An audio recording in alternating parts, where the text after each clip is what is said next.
À la Bibliothèque royale de Copenhague se trouve un livre en vélin du XVIIe siècle, écrit par le père Pierre Dane, qui a abondamment voyagé en Afrique du Nord. Il y décrit les cachots et les bagnes d'Alger.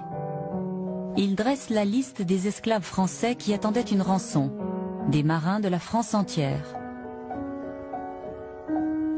Lorsque le montant de la rançon est réuni, le nom du captif doit être ajouté à la liste des esclaves qui peuvent être libérés. Les listes comportaient des descriptions individuelles.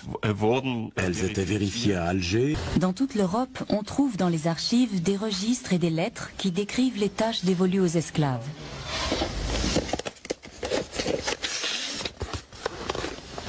Voyons voir ces lettres. En voici une.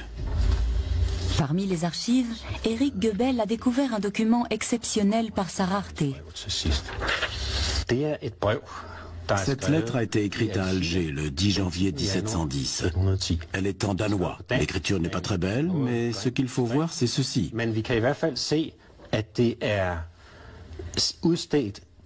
Cette lettre est pour mon père, Jens Hansen, capitaine à Rønne, sur l'île de Bornholm.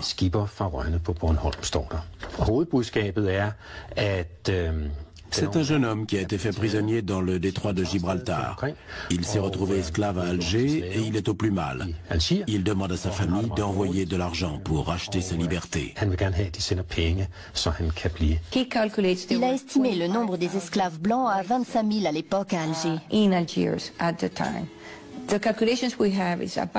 Notre estimation pour la période qui va de 1540 à 1650 est qu'à peu près 600 000 esclaves sont passés par Alger.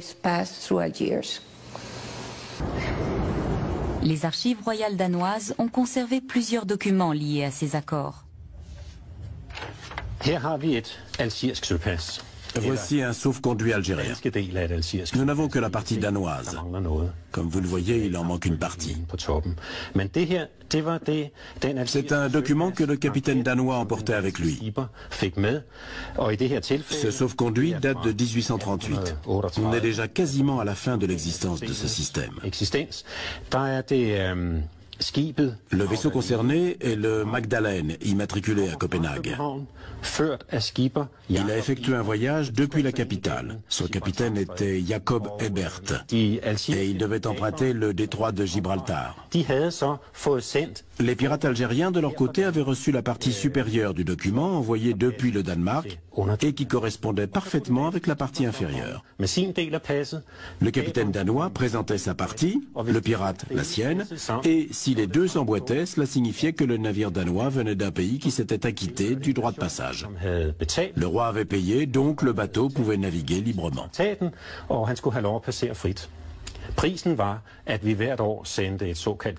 Le tribut annuel consistait en une cargaison de poudre et de boulets, de faucons d'Islande, de cornes de narval et d'autres produits du Nord. C'était de cette manière que le traité était scellé.